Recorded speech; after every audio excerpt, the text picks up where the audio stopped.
বন্ধুসকল চিনি পাইছেনে এইটো কিহৰ পাত? এইটো হল চামা কচুৰ পাত। কিছুমানে বেলেগ নামেৰেও জানে ইয়াক, কিন্তু আমি ইয়াক চামা কচু বুলি কওঁ। ইয়াৰ চাটনি বনাই খাই খুব ভাল লাগে। তো চামা কচুৰ চাটনি বনাবলৈ নহৰু, কেঁচা জলকীয়া, পিঁয়াজ এইখিনি বস্তু লাগে। এতিয়া পাতল পাতলকৈ কচুখিনি পাতখিনি কাটি লৈছোঁ।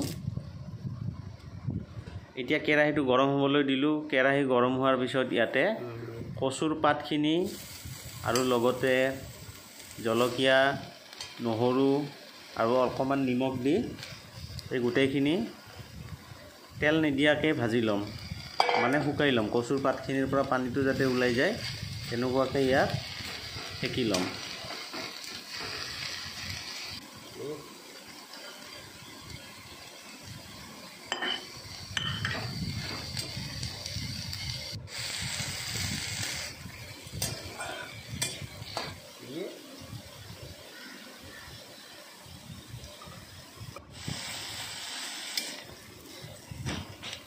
ভালকৈ সেকি লোৱাৰ পিছত ইয়াক দেখাত এনেকুৱা হৈ যায় কালাৰটো।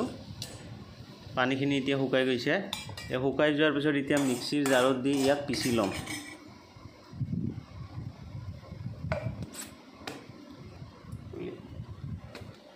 খুন্দি লোৱাৰ পিছত এনেকুৱা দেখা হয়।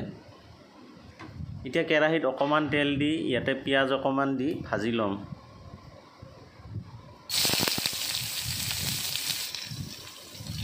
এতিয়া এটা বিলাহীও কাটি দিছোঁ ইয়াতে। বিলাহী আৰু পিঁয়াজখিনি ভাজা হোৱাৰ পিছত কচু যিখিনি খুন্দি থৈছিলোঁ সেইখিনি ইয়াতে দি দিছোঁ। এতিয়া ইয়াক ভালদৰে ভাজি থাকিব লাগিব।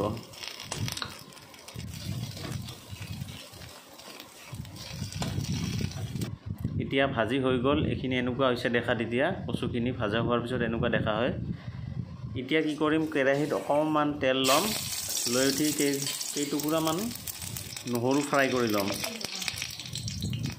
এতিয়া এই নহৰু ভাজি লোৱা নহৰুখিনি আৰু তেলখিনি কচুৰ যিখিনি চাটনি বনাইছিলোঁ তাৰ ওপৰত দি দিম।